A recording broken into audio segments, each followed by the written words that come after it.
Estava meditando nesse texto de Gênesis 37 e o Senhor sempre trazendo uma perspectiva nova ao coração da gente. E eu sempre, quando eu vou ler um texto tal como esse texto aqui, realmente eu começo a ver uma perspectiva messiânica muito profunda no texto.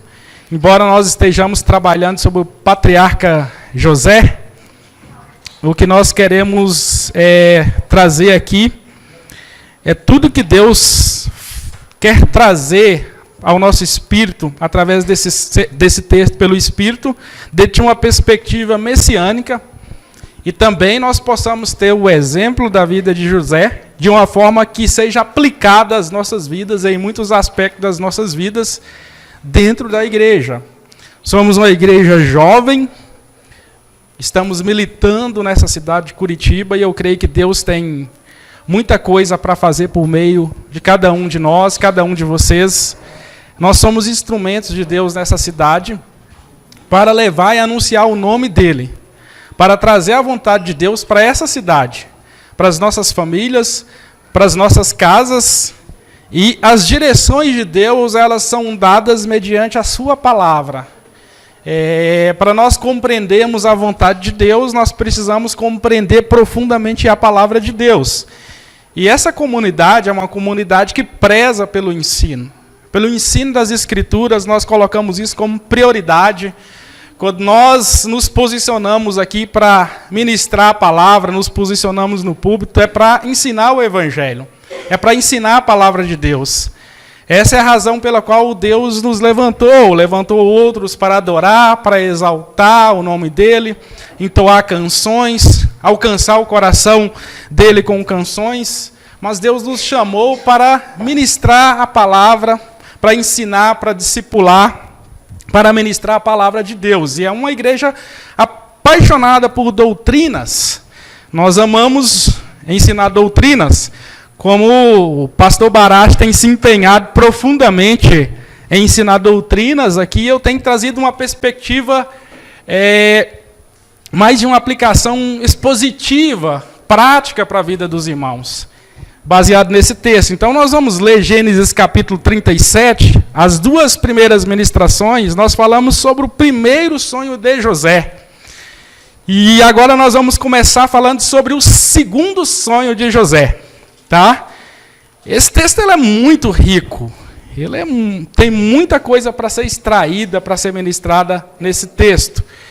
E o interessante é que quando nós lemos o texto de Gênesis capítulo 37, nos parece que os acontecimentos eles foram repentinos um em cima do outro, mas se nós aprofundarmos no texto, nos parece também que houve um espaço de tempo para esses acontecimentos. E uma coisa que eu acho interessante nesse texto é quando ele começa falando que Jacó habitou nas terras das peregrinações de seu pai, na terra de Canaã, e fala, essa é a história de Jacó. Mas, na verdade, está começando uma introdução à história da vida de José. Mas por que encabeça com a história de Jacó, pai, ou Israel? Porque as Escrituras, elas vêm para revelar a vontade de Deus para o povo de Deus, Israel, igreja, ok? Então essa é a história de Jacó, essa é a história de Israel. E Yosef, José, ele é um personagem dentro de uma teia teológica que faz parte da vida de Israel, do povo de Israel, da comunidade de Israel, da progênie de Jacó, de Abraão, Isaque e Jacó. Estudar os patriarcas é muito interessante, porque as Escrituras dizem que todos nós somos filhos de Abraão segundo a fé. Todos nós que cremos. Todas as promessas que nós nos apossamos, nos apropriamos nas Escrituras, elas são reveladas por meio de Abraão em Cristo. Todas as promessas elas foram feitas para Cristo, cumpridas em Cristo, e Cristo é o cabeça, e nós somos o corpo de Cristo. Então, quando você vai ler nessa perspectiva, você olha Abraão, Isaque e Jacó, e você vai a Cristo. Você chega a Cristo. Então, tudo que aconteceu na vida desse patriarca José respeitadíssimo entre os patriarcas pela sua integridade moral. Como eu falei na ministração passada, dentre os patriarcas, ele é o que nas Escrituras é colocado de um ponto de vista de uma integridade muito profunda. Até mesmo porque nós olhamos nosso pai Abraão, ele mentiu, Isaac mentiu, né? Israel, colocado como até um enganador, trapaceou o irmão. E quando você olha para José, parece que ele sofreu mais injustiças. E dentro de um ponto de vista de integridade e de caráter, realmente ele me parece um homem bem aprimorado, bem aperfeiçoado desde a tua juventude, e ostentou um caráter que nós podemos compreender nas Escrituras até o fim da tua vida. Eu estava discutindo isso com o pastor Baracho. Uma das questões que, dentro de uma visão judaica, o judaísmo ele é muito nacionalista, patriotista. E como não tem nada para aprontar na vida de José, por outro lado eu estava falando com o Baracho, dentro de uma perspectiva missiológica, se nós fôssemos olhar, a única questão que você poderia tentar contra a vida de Jacó, de José, sendo ele um hebreu, filho de hebreu, é que ele casou com uma egípcia, filha de um sacerdote. Aí os rabinos falam que, na verdade, essa esposa de José, ela estava orando no santuário, e veio o anjo do Senhor, como aquele que veio no profeta Isaías, e colocou uma brasa na tua língua, e ela se transformou numa hebreia. Porque o judaísmo ele é muito puritano, puro na questão da linhagem, entendeu? Mas nós sabemos que dentro de um ponto teológico de Missio Dei, José enviado para uma missão de Deus no Egito, é óbvio que ele ia casar com uma egípcia, não tinha uma hebreia lá. E ele levou o testemunho da tua fé a essa esposa, a sua família. E nós vemos essas marcas na vida dele. Então é muito impressionante a vida dele, como é que ele trilha o seu caminho de fé, sem se desviar nem para a direita, nem para a esquerda. E você vê ele lá com 30 anos, ele apegado aos valores, aos ensinamentos que ele recebeu de Israel e do Deus de Israel. Ele falando de Deus, ele falando do Senhor, do Deus de Israel. Então, passou muito tempo na terra do Egito, mas em momento algum, ele deixou a tua fé vacilar. Mas ele permaneceu firme no Deus de Israel, o Deus que nós cremos. Então, por isso que nós vamos falar desse patriarca. E tem muito ensinamento aqui para o seu coração, para o meu coração nessa noite.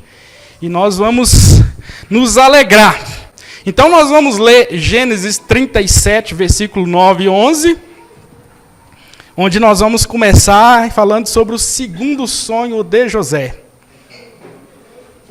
Fica preparado aí.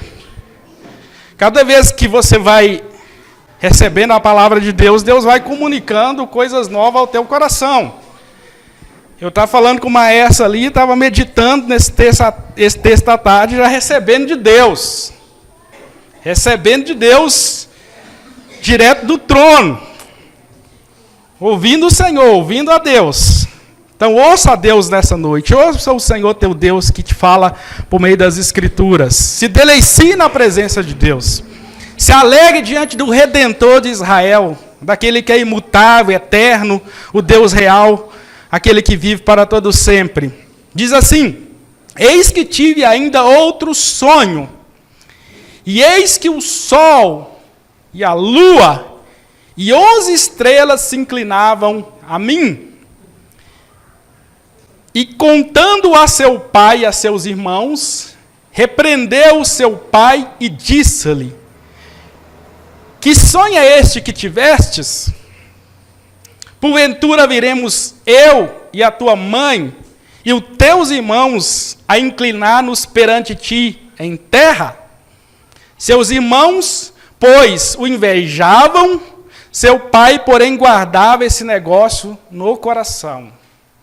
Seus irmãos, pois, o invejavam, seu pai, porém, guardava esse negócio no coração. Israel tinha intimidade com Deus, né? O velhinho estava com o espírito afiado, o Deus de Israel. Ele conhecia o coração de Deus. Quando ele colocou uma cabeça na pedra, ele viu uma escada vinda dos céus, e anjos subiam e desciam sobre aquela escada. E esse patriarca tinha uma conexão profunda e íntima com Deus, e ele conseguia captar os sonhos e as verdades vindas de Deus. Era um pai que compreendia e entendia a vontade de Deus na vida do seu filho e dos seus filhos.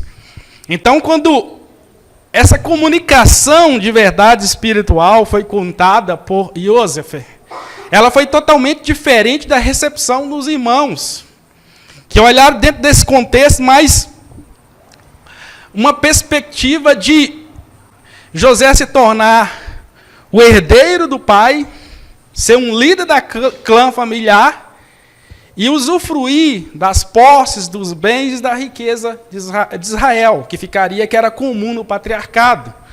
Normalmente, o pai, ele escolhia o primogênito. Agora, se você analisar dentro do contexto da história de Jacó e as suas 4 esposas, José é o filho daquela mulher que ele era afeiçoado, apaixonado, que ele trabalhou por ela 14 anos. Então isso é interessante, e ele tinha uma inclinação, uma preferência pela vida de José. Tanto que ele sofreu muito quando os seus irmãos atentaram contra a vida dele e chegaram a informar que ele tinha sido estraçalhado por uma fera. Porque havia uma preferência, porque era filho do grande amor teu por Raquel, a tua esposa amada e querida. Eu sempre falo para a Rejane que se eu tivesse uma segunda filha, eu colocaria o nome de Raquel, que eu acho lindo esse nome. É um lindo nome. Pena, né, Maestro? Já colocou Zoe. Fica a sugestão aí para quem vai ter filho. É um nome lindo, lindo mesmo, Raquel. Então, por isso ele se inclinava para a vida de José. Mas na grande verdade é que Deus, de antemão, já havia escolhido a vida de José para um destino, para revelar a vontade dele para a humanidade, para revelar a vontade dele à terra do Egito e ao povo de Israel. Deus escolhe as pessoas por razões que só Ele sabe porque Ele escolhe e porque Ele chama. Até hoje eu me pergunto, Deus, por que o Senhor me chamou? Por que o Senhor me escolheu? Tem pessoas aí muito mais habilidosas, talvez muito mais preparadas intelectualmente, talvez dentro de um contexto familiar um pouco mais interessante em relação a uma escolha de Deus, mas Deus não olha essas coisas. Quando Deus te chama, Ele não pede satisfação para ninguém. Ele não pede opinião para ninguém, porque que Ele vai escolher você e vai te usar como instrumento. Ele não pede opinião, Ele simplesmente escolhe por razões que só Ele sabe, porque as Escrituras dizem que o homem vê a aparência, porém o Senhor vê o coração. Ele vê a mente, Ele sabe porque Ele separa, Ele sabe porque Ele escolhe, Ele sabe porque Ele derrama o Espírito Santo, Ele sabe porque Ele vocaciona. E se você pegar a história do povo de Israel, se você pegar a história da igreja, você vai ver Deus escolhendo um monte de gente esquisitas, que dentro de um conceito humano, essas pessoas jamais teriam condições de ser instrumento nas mãos de Deus.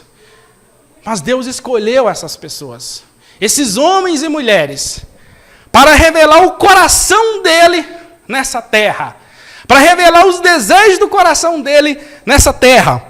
Por que eu estou falando isso? Justamente porque eu sei que nós estamos diante de uma igreja onde existem muitas pessoas, todos aqui são vocacionados, são escolhidos, são eleitos por Deus para executar uma tarefa. Por alguma razão, Deus escolheu e separou você e fez de você um instrumento nas mãos dele. E você precisa ter essa convicção. Convicção. É uma coisa que você percebe na vida de José, que ele nunca perdeu essa convicção.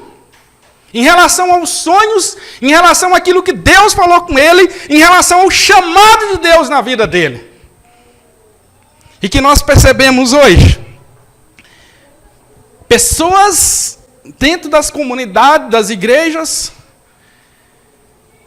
com diversidade de pensamentos, cogitando entre dois pensamentos, com um problema de identidade de fé em relação ao teu Deus, às Escrituras, numa confusão de entendimento a respeito dos assuntos espirituais, perdidas, sem rumo, cativas por um evangelho materialista, sedutor, enganoso, mentiroso, pregado por falsos profetas, que se posicionam simplesmente com o objetivo de alimentar o seu ventre, e essas pessoas, elas estão doentes, perdidas, decepcionadas, frustradas, não sabem para onde estão indo, não sabem a razão da tua fé, não sabem nada sobre a fé que uma vez foi entregue aos santos, não sabem nada de Escrituras.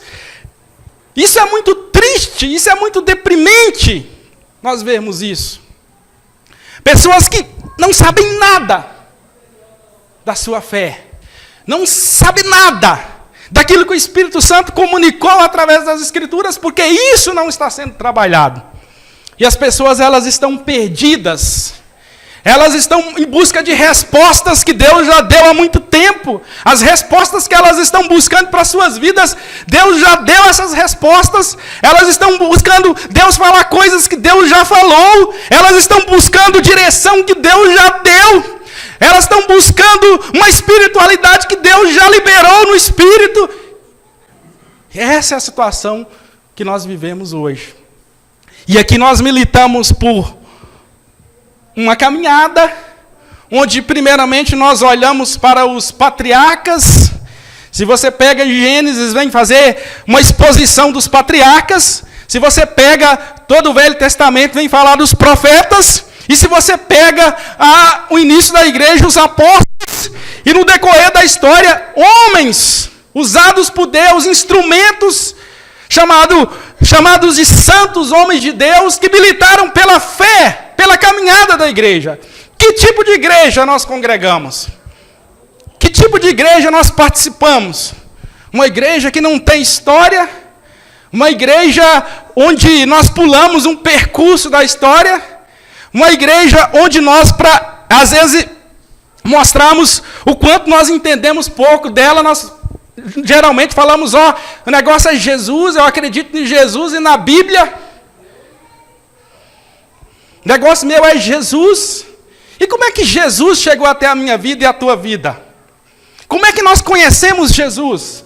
Como é que nós chegamos ao entendimento de Jesus? Não foi através dos evangelhos, das Escrituras. Não tem como ninguém conhecer a Deus, a não ser através das Escrituras. E para as Escrituras chegar nas tuas mãos, homens santos se dedicaram a escrever esses livros. Esses livros foram preservados, foram gerando cópias de geração em geração, para que esses livros chegassem até você e você conhecesse o personagem Jesus.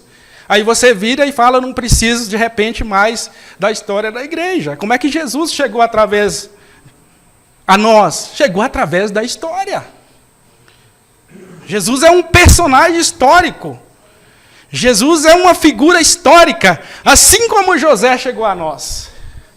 Por causa da dedicação dos judeus, dos sábios do judaísmo.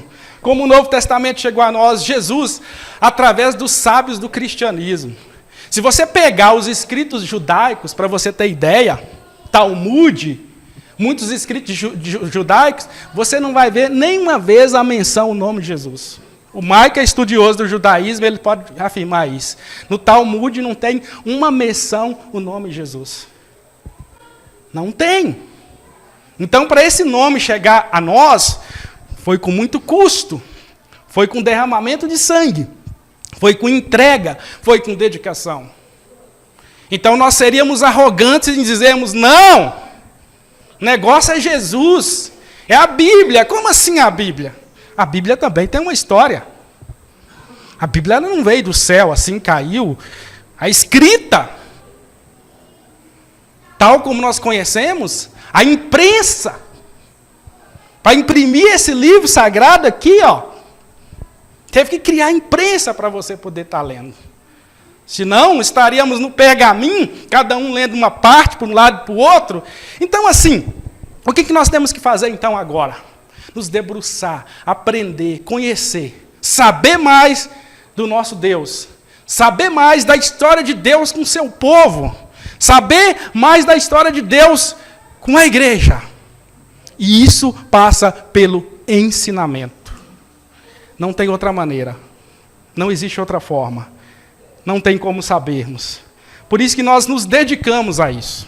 Por isso que nós nos empenhamos a isso. Por isso que nós desejamos aprender. Nós desejamos ensinar.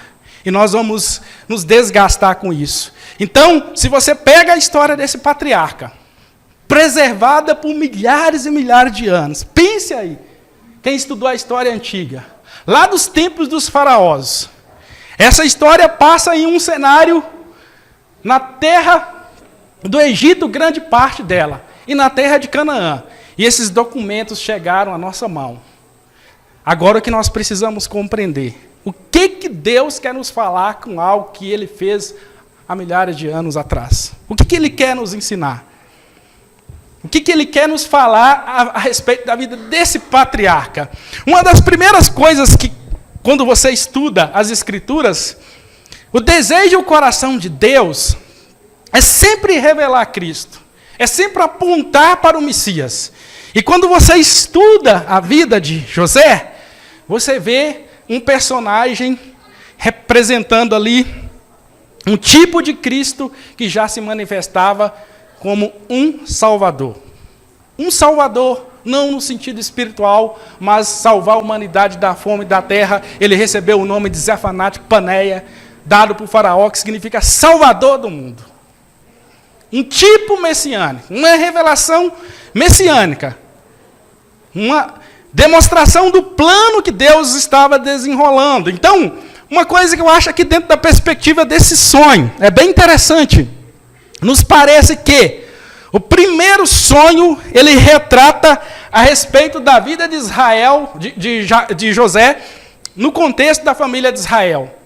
Mas é muito interessante quando você conhece o patriarca Israel, e no segundo sonho fala que ele ia se inclinar a José. Não tem cabimento isso para nenhum teólogo, tem, Barache? Não tem como, Israel é maior do que José.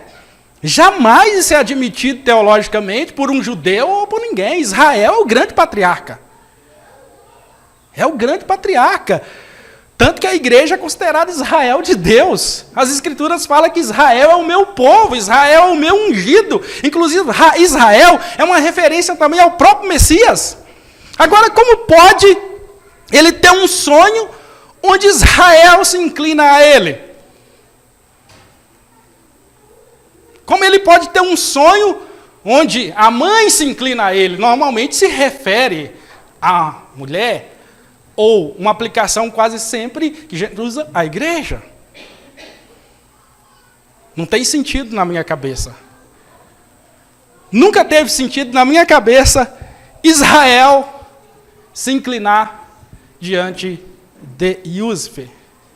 Também não tem cabimento culturalmente um pai se inclinar diante de um filho, por mais que ele seja lá o que for.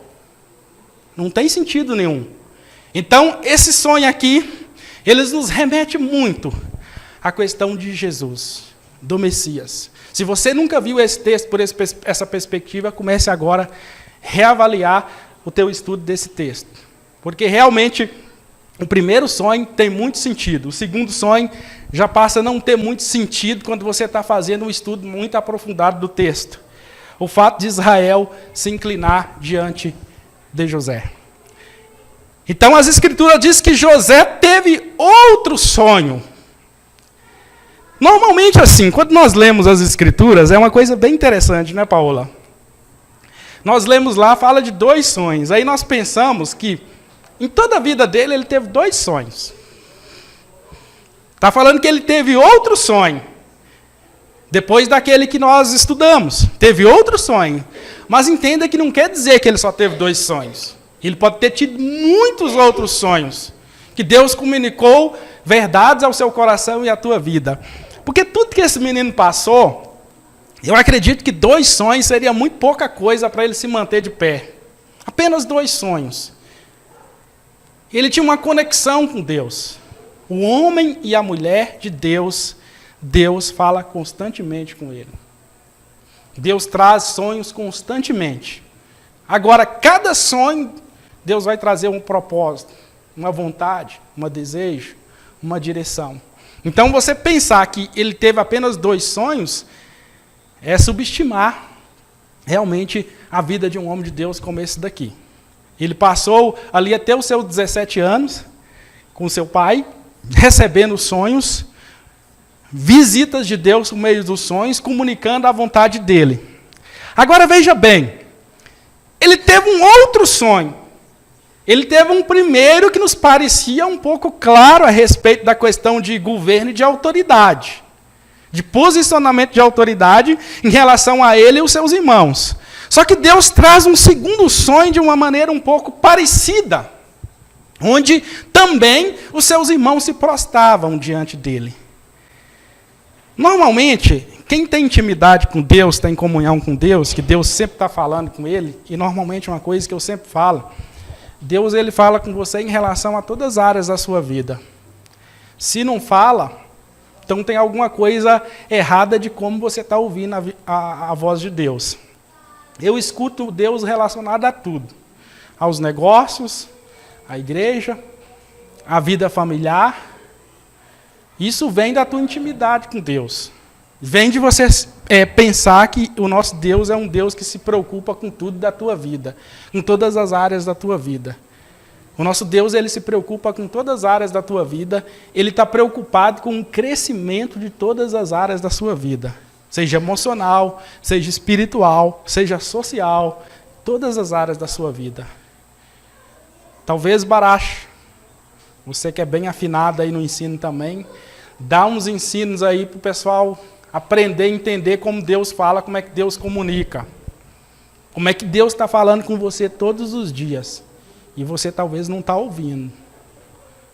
Porque você não tem tanta intimidade desenvolvida com Ele. Né? Talvez muitas vezes Deus fala e nós não ouvimos por causa do grau de intimidade, comunhão que nós temos com Ele. E aí nós achamos que Deus fala só de uma maneira, de uma forma. Agora veja bem, ele teve um outro sonho. Mas veja bem, aquele primeiro sonho nos parece muito claro. Mas por que Deus traz um segundo? Porque muitas vezes, quando Deus fala uma coisa com você, e você não escuta, eu não escuto, ele vai falar a segunda vez. E eu quero dizer uma coisa para você com muita seriedade aqui nessa noite. Deus está falando uma segunda ou terceira vez com você nessa noite. Você está ouvindo essa mensagem? Porque Deus está falando com você mais uma vez. Da maneira dele, do jeito dele. Ele pegou esse rapaz de Minas aqui e trouxe para falar algo com a tua vida aqui nessa cidade. E ele já falou de várias outras maneiras. E o que se você está aqui nessa noite é diante da palavra de Deus e ele está falando e vai falar com você nessa noite. E se você não ouvir, ele vai falar de novo. E muitas vezes ele vai falar bem parecido com o que ele falou anteriormente. Até que você capte, até que você ouça, até que você entenda, compreenda e siga a direção de Deus. Então ele teve um segundo sonho, para esclarecer, para mostrar, para confirmar o que ele queria fazer. E talvez nessa noite o que Deus está aqui é querendo confirmar tudo que ele já falou para a sua vida. Ele só quer confirmar. Ele já sabe que você já ouviu várias vezes. Ele já falou de diversas maneiras na tua vida. E essa noite ele quer confirmar. Ele quer selar. Ele quer dizer, é isso, vá. Na direção, no caminho que eu tenho para a tua vida. Mas tem outra questão. Se por uma vez Deus fala para confirmar o sonho anterior, também, muitas vezes Deus dá uma segunda oportunidade. Isso é bíblico. uma segunda oportunidade para a pessoa se atentar. E aqui dentro desse contexto, se você analisar, é bem interessante você falar de uma segunda oportunidade. Porque fala do primeiro sonho que ele contou para os seus irmãos, e o que aconteceu? Eles creram, eles receberam, eles falaram, é isso mesmo, vamos orar aí, ver o que Deus tem para fazer através desse sonho. Eles não receberam. Então, para quem Deus possivelmente estava dando uma segunda oportunidade? Para José? Não, para os irmãos. Eles criaram uma problemática, uma confusão, se encheram de ira, de inveja, de ódio com o irmão. E Deus trouxe um segundo sonho. E dentro desse sonho, Deus foi muito categórico. Porque no primeiro sonho, os irmãos falaram, tu vais reinar sobre nós, tu terás domínio sobre nós. Aí eles pensaram, poxa vida, então quer dizer que ele vai receber toda a herança do pai e vai governar e reinar sobre nós. E na segunda vez, Deus foi mais enérgico e disse, olha, não é como vocês estavam pensando, né? Vocês vão se inclinar a mãe e o pai. Se você for entender na parte humana aqui da compreensão, nós falamos de uma visão messiânica do texto, mas no segundo Deus foi bem agressivo. Não é só vocês que vão inclinar.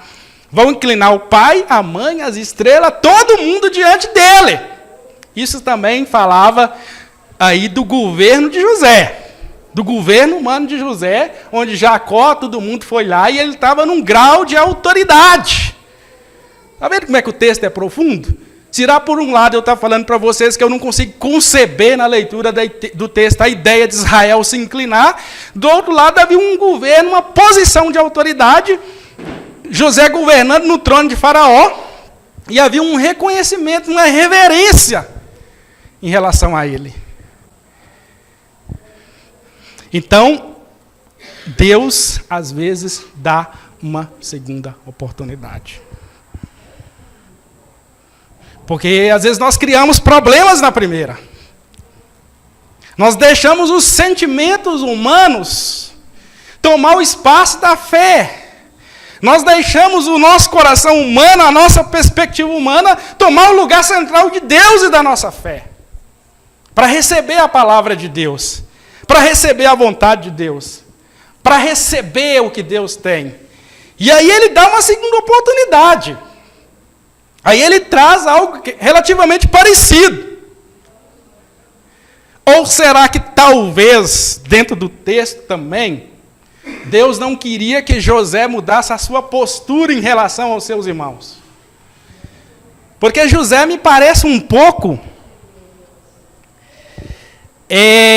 oportunista no sentido de que toda vez que parece que a família estava reunida, ele queria contar um sonho, mesmo sabendo que os seus irmãos estavam irados com ele, revoltados. Eles estavam acirrados ao ponto de criar uma grande guerra familiar. E me parece que ele queria impor. Parece que ele queria que eles aceitassem aquilo goela abaixo. Muitas vezes, irmão, nós erramos na maneira que nós falamos. Nós erramos na maneira que nós comunicamos uma mensagem, uma verdade. Talvez da forma que eu estou falando, você pode não estar aceitando muito bem. A forma que eu estou falando e estou ministrando, isso pode ocorrer.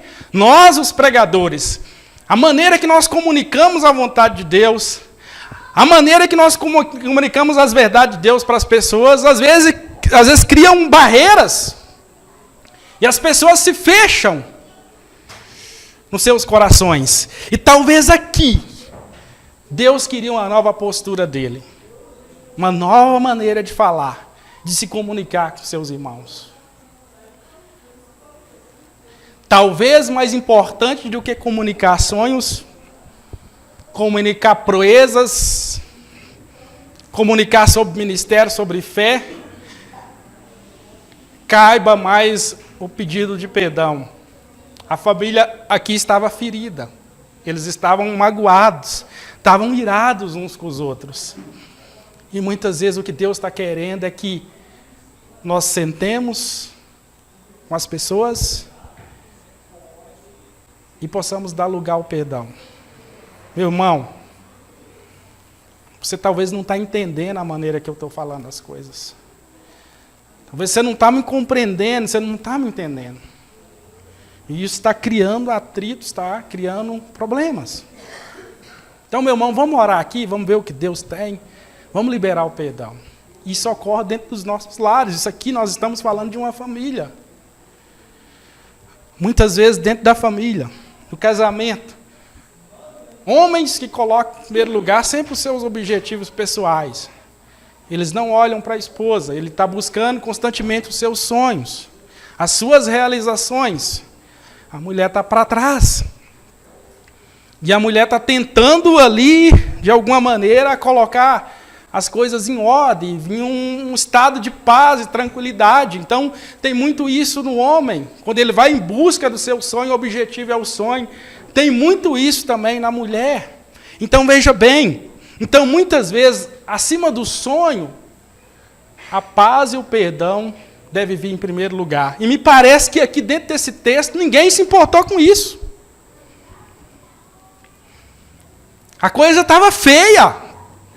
Os irmãos de José estavam quase acabando com a vida dele e ninguém se importava com isso.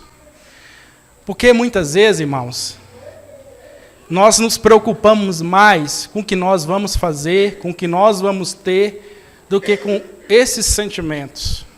E se você estuda isso aqui, você percebe que ninguém estava dando a mínima para a situação. Foi o segundo sonho. No primeiro sonho já havia uma intriga entre os irmãos, uma intriga familiar. Israel, em momento algum, como pastor da família, ele sentou e deu uma alinhada na família. Né? Aqui nesse texto já vê uma repreensão. Mas uma repreensão quando o negócio já estava no extremo. Mas me parece que constantemente ele estava ali, contando sonhos e visões, e os irmãos acirrados, com ódio, e parece que não veio a repreensão, e ela veio um pouco tarde. E aí já era tarde. Nós estamos falando de uma família. Nós somos uma família, nós somos a igreja, nós vivemos em família. E nós temos que nos atentar para isso. Às vezes nós estamos super espirituais, porque Deus, o sonho, a visão, o ministério, a igreja, o chamado, mas nós vivemos numa estrutura onde nós temos filhos, onde nós temos filhas, onde nós temos esposa, nós vivemos numa estrutura onde tem pessoas com sentimentos, mas nós estamos hiper espirituais. O que importa é o sonho, o que importa é o ministério, o que importa é o que Deus falou. E nós passamos por cima de tudo. Nós passamos por cima das pessoas. Porque as coisas espirituais, as coisas do alto, elas são tão sedutoras, que parece que o perdão, parece que o sentimento sincero, ele não tem espaço no nosso coração. Parece que isso não é espiritual.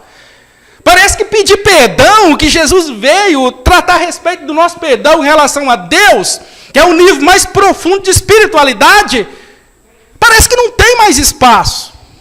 O que importa é a realização, entendeu? O que importa é a canção que eu vou fazer. O que importa é a pregação, é o quanto de dinheiro, é o quanto eu vou ficar rico, é o quanto eu vou prosperar, é o tamanho da igreja, é o tamanho do ministério. Aí eu passo por cima de líderes, eu passo por cima de pastores, eu crio guerra dentro da comunidade, eu crio guerra no YouTube, eu xingo o outro pastor do outro lado, eu brigo, eu escandalizo, eu não estou nem aí que o ímpio está vendo o que está acontecendo, porque eu sou uma autoridade espiritual, e eu estou num nível muito alto e grande, porque Deus fala comigo, direto comigo. E perdão não é mais espiritual. Essa linguagem está defasada. Essa linguagem está desaparecendo.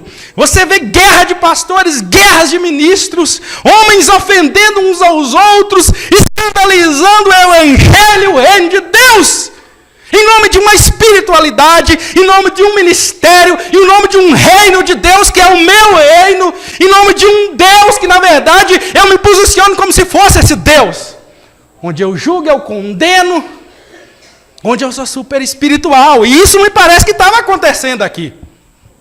Eles eram uma família muito espiritual. Israel falava com Deus. Israel foi tocado por Deus. José tinha uma comunicação direta com Deus. Judá é o filho da promessa. E não tem espaço para o perdão. Na família de Israel não tinha tempo para sentar e buscar uma condição de paz. E falar o que está acontecendo nessa família aqui. O que está acontecendo, gente? Não havia esse diálogo. Não houve esse diálogo. Ao ponto de uns trair os outros. Pegar o irmão e vender. O interessante é que do ponto de vista em Mateus 24, diz que nos últimos dias trair-se-ão uns aos outros. Hoje nós vivemos num tempo, meu irmão, onde você ordena o obreiro te apunhala pelas costas, onde você coloca pessoas no ministério, elas te traem, não tem ética, não tem valor, não tem respeito. Pastor já não é mais como era pastor. Não olham para o pastor como olhavam. Irmãos traídos uns aos outros. Absurdos ao ponto, como diz o apóstolo São Paulo, um ficar com a mulher do outro dentro da igreja. Isso, adultério, nem se nomeie que age em vosso meio. Então, para você ver como é que está a nossa situação, como família de Deus, como povo de Deus, ninguém se respeita mais, pastores não se respeitam, ministros não se respeitam, os músicos, os popstars, não se respeitam, e não respeita ninguém, nem a comunidade. Para onde que nós estamos indo? E nós parecemos, às vezes, palhaços, num grande circo. Como pode? Dificilmente você vê um médico falando mal um do outro. Mas pastores não. Os pastores se degladiam. Eles se ferem. Eles usam as palavras para ferir uns aos outros. Eles usam as escrituras, eles usam o Deus da Bíblia. Porque nós somos uma família hiper espiritual. Mas nós não nos preocupamos com quem estão sendo feridos e golpeados. E nessa família aqui, por mais que seja o modelo de família que nós estamos estudando, eleita, não tinha lugar para esse tipo de coisa. É todo mundo preocupado com a tua parte. Cada um preocupado com o seu ministério, com o seu chamado, com o teu trabalho. Você já olhou esse texto por esse lado? Não, né? É bem interessante. Você nunca vê uma busca de paz em uma família em pé de guerra. Mas falar de sonhos era constante. Falar de glória de Deus, de trono. Eu vi, Deus mostrou, Deus falou. Eu amo demais a vida de José, que ele representa Jesus. Mas eu estou querendo que, contextualmente, a gente dê uma olhada, porque esse texto ficou justamente para nos ensinar alguma coisa. E nós temos que aprender com isso. Olha o contexto dessa família. Você sabe o que aconteceu lá na frente? Conhece a história da família de Israel, de Jacó? Irmãos entrando, matando todo mundo dentro da cidade, fazendo cada coisa. Parece com a gente, né? Muitos são bem parecidos com eles, né, Paola? A gente mata espiritualmente.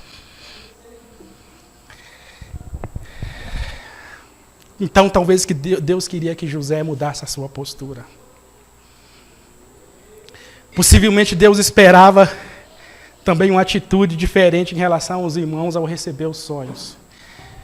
Nós temos que tomar muito cuidado para nós não ferirmos o coração das pessoas quando elas vêm comunicar algo. Principalmente uma igreja jovem. O jovem, ele é muito sonhador. E normalmente tem o chamado balde de água fria. Então, você que deseja o ministério, eu já falei aqui, acredita que tem um chamado. Nós estamos aqui para te ouvir, para te motivar para te potencializar nas Escrituras para você cumprir o seu chamado. Você que tem um chamado para o empreendedorismo, para negócios, estamos aqui para te motivar, para você fazer isso. Eu sou um pastor, vocacionado para o ministério, empresário. Por que não? Sou empresário, então sei como funciona o outro lado. Eu sei como funciona esse lado. E eu quero dizer uma coisa para você. O outro lado de empresa é muito mais fácil do que ministério. Ministério é muito mais difícil. Mexer com pessoas é muito difícil. Dentro de uma comunidade, de uma igreja, pastorear, pregar o evangelho. As pessoas, elas estão em constantes mudanças. Sentimentos. Elas têm desejos, às vezes, que você desconhece. A pessoa vem para a igreja, você não sabe qual o seu real objetivo. A prioridade de cada um de nós na igreja deveria ser o crescimento espiritual. Porque se você cresce espiritualmente nas Escrituras e na palavra, você vai crescer em todas as áreas da sua vida.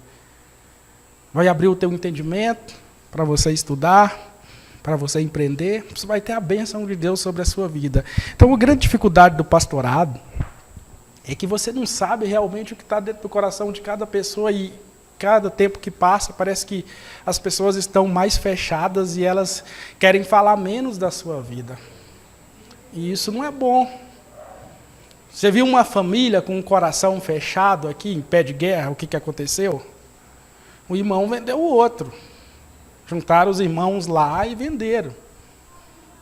Sabe lá o que fizeram com o dinheiro, né? Mas venderam. Então, vamos ficar atentos em relação a isso. Um segundo sonho poderia ser uma proposta de relacionamento contínuo de José com Deus.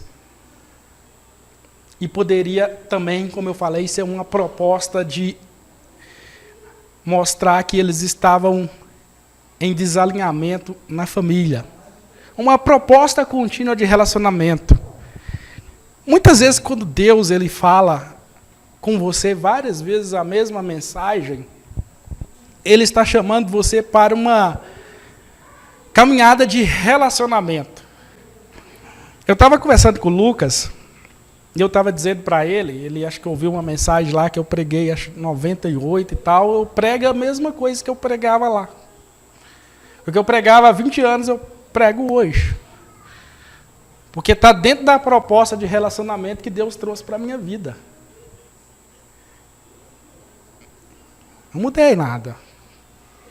Não tem uma nova doutrina, não existe uma nova doutrina, não tem outra Bíblia melhor. É o velho livro. A doutrina é uma só, a fé é uma só, o Cristo é uma só, a igreja é uma só. Não tem nenhuma onda. Não tem nada que o Espírito Santo vá fazer que ele não tenha comunicado aqui. Se nós orarmos, ele vai revelar o coração de Deus. Ele vai trazer o coração de Deus.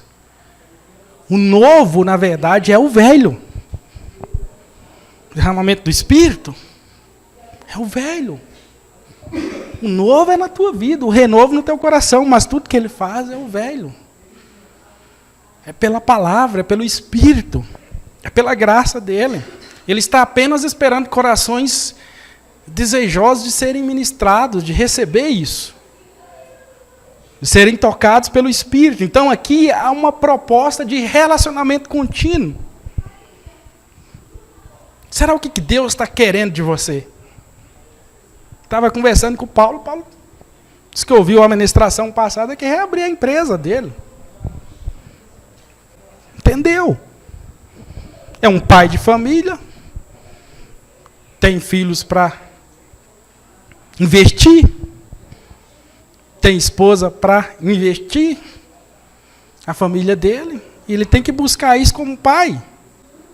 Se ele tem uma vocação empresarial para os negócios, e ele tinha antes um tempo de sucesso, ele tem que continuar nessa jornada. Se Deus está comunicando ao coração dele, se a tua vida é os estudos, se a tua vida é o ministério, o que Deus tem para você? Uma coisa eu tenho certeza, Ele quer que nós cresçamos na graça, sabedoria e no conhecimento. em todos os aspectos. Ele quer que nós sejamos pessoas dinâmicas, abertas para ouvir a voz dele, abertas para conhecer o coração dele e abertas para crescer. Em todos os aspectos, em todo sentido. Deus escolheu José, mas também elegeu teus irmãos no plano espiritual. Uma coisa é Deus me escolher. É do particular Deus me escolher você, Will. Mas dentro do plano espiritual, Ele elegeu todos. Eu venho só para acrescentar um pouco. José veio para acrescentar algo àquela família. Os sonhos que ele recebeu era para acrescentar. Todos aqui foram vocacionados para acrescentar algo, para trazer algo a mais à comunidade. Uns são eleitos para o sacerdócio, para o ministério. Outros são eleitos para os negócios, para ser empreendedores. Outros são eleitos para a área de educação. Outros são eleitos para a área de saúde. Mas para acrescentar. Outros são eleitos para a área de mercado financeiro. Mas para acrescentar, porque todos são eleitos. E por um dado momento aqui, me parece que talvez Yusuf caiu na tentação de achar que ele era o escolhido, entre aspas. Ocorre isso. A pessoa achar que ela é a super escolhida e se supervalorizar. Mas todos aqui eram escolhidos. Inclusive, ele não foi escolhido para a descendência messiânica, não. A descendência messiânica é Judá. Dentro de um papel teológico, nós que estudamos as Escrituras, Judá é o papel central na história messiânica. Se alguém aqui tinha que se exaltar e falar, eu sou o cara, é Judá. O Cristo, o Messias, vem da minha descendência, segundo a carne. Por toda a eternidade ele poderia se gloriar. Imagina Jesus vindo da sua descendência. É Judá. O primogênito Rubem. Espera aí, eu sou o primogênito, o irmão mais velho aqui da família. É eu que comando o negócio. E se você percebe o texto, tanto que quando os irmãos queriam vender, quem tentou salvar José da morte? Ou do que os irmãos estavam tentando fazer? Rubem, por ser o mais velho. Então haviam figuras nessa família importantes na história da igreja. E na história de Israel, do povo de Israel. Primeiro, Judá, que é indiscutível, da qual veio o Messias. Se alguém tinha que se gloriar, era ele. Mas me parece que nesse texto aqui, fazendo uma leitura diferente desse texto, José é um escolhido para uma vocação, um plano específico. Mas também os irmãos são eleitos. Todos são eleitos. E nós nunca podemos cair nesse erro. Todas as pessoas aqui nessa comunidade são eleitas. E talvez tenham pessoas aqui com um papel mais importante do que o meu, na mão de Deus. Pregar não quer dizer muita coisa, ser pastor não quer dizer muita coisa. Talvez na tua ótica, como os pastores se autopromovem, ok? Como eles sempre supervalorizam o ministério pastor, o pastor é de uma elite, está acima. Isso ocorre que muitos irmãos, eles podem pensar até ser uma figura inferior, mas não é. Pastor não é mais do que você. Ninguém é mais do que uns outros, porque cada um tem uma vocação e um plano na vontade de Deus. E isso aqui, José poderia cair nessa tentação. De achar que, porque ele recebeu os sonhos, as visões, ele era o popstar da família. Tem muita gente de ministério aí sendo estrela. Achando porque tem um ministério, tem um dom, tem um talento, é a estrela no reino de Deus, na obra de Deus. Meu irmão, não existe isso. A pessoa mais simples, que limpa o chão da igreja muitas vezes, que muitas vezes não é notada, talvez seja mais notada no céu do que um pastor. Importante é a opinião do céu. A palavra de Deus diz que o que é exaltado entre os homens, engrandecido, é abominação diante de Deus. Tem muitas pessoas que vão chegar nos céus. Muitos líderes, Jesus vai falar, eu nunca vos conheci, apartai-vos de mim. E muitas pessoas que você pensa que nunca estariam lá, elas estarão lá. E vai ser um lugar de surpresas. Então, se engane com o que se propaga, com o que se diz por aí. O importante é você ser conhecido no céu. O importante é a opinião dos céus a respeito da sua vida. Eu sempre fui assim. Eu não sou um cara que preocupa com nada, não. Você convive comigo? Você vê. Eu faço questão de externar. Eu não me preocupo com o que fala, que deixa de falar. Isso desde que eu comecei o ministério. Sempre foi perseguido. Sempre falaram alguma coisa ou outra. Várias vezes aí, pessoas que eu e minha esposa investiu, ingratos, fala mal, sai falando. Eu não ligo com isso, não. Eu comecei a minha vida, a trajetória assim. Nunca fui mimado, preferido. Pode falar o que quiser, opinião. Todo mundo tem direito de ter uma opinião sobre a minha vida. É a opinião da pessoa. É o que ela pensa. Direito de expressão, liberdade de expressão. Pode falar, não tem problema, não me ofende. Então, lá quando eu comecei o ministério, 19 anos de idade, os obreiros mais velhos ficavam malucos, assim, não pode. Como é que vai pôr um menino de 19 anos para pastorear uma congregação? Estavam lá um monte de obreiro velho. 50, 40 anos, não se posicionavam. Eu falei para o pastor, estava pregando, estou à disposição para pastorear a congregação. Sempre me coloquei à disposição, em qualquer lugar. Então, o que acontece? Só que muitas vezes, a pessoa pode cair nesse, talvez um possível erro que José possa ter caído, de supervalorizar por ser um ministro, um líder, mas não existe isso. Tanto que as escrituras falam que, na parábola dos talentos, que aquela pessoa que foi dada um talento, quando o Senhor chegou, disse para ela assim, cadê o talento? Ela falou, enterrou. E o que Jesus falou depois? Que quem é fiel sobre o pouco, sobre o muito será colocado. Ele não estava preocupado com a quantidade de talento que ia multiplicar. Ele estava preocupado com a fidelidade. O que Deus está preocupado em relação ao nosso coração é a nossa fidelidade. Em relação ao que nós estamos fazendo. Não é o tamanho daquilo que nós estamos fazendo.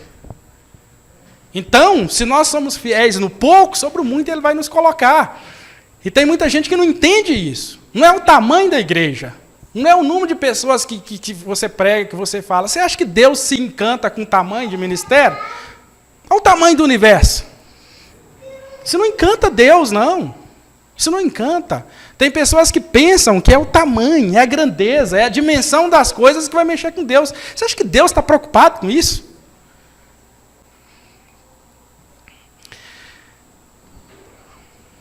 Os irmãos de José não sonharam, mas eles também eram descendentes de sonhadores. Importa o sonho que você tem, talvez você pense que não tem sonho, não tem chamado, entendeu? A minha vida é ser uma dona de casa. Tem mulher que fala isso. Nasci para ser dona de casa, como se ser dona de casa fosse algo inferior. Como se educar filhos e preparar os filhos para a vida fosse algo inferior. Eu não vou fazer uma faculdade, eu vou ser sou uma dona de casa, a minha vida é difícil.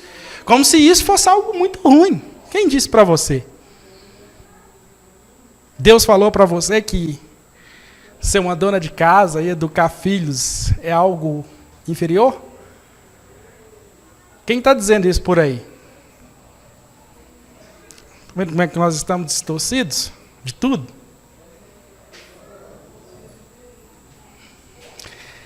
Eles eram da família de sonhadores. Abraão sonhou com Deus, Jacó sonhou com Deus. Então, às vezes, não importa. O importa é a família que você faz parte. Não os sonhos que você tem, mas a família a qual você pertence. Qual é a nossa família? Qual é a nossa família? Família de Jesus.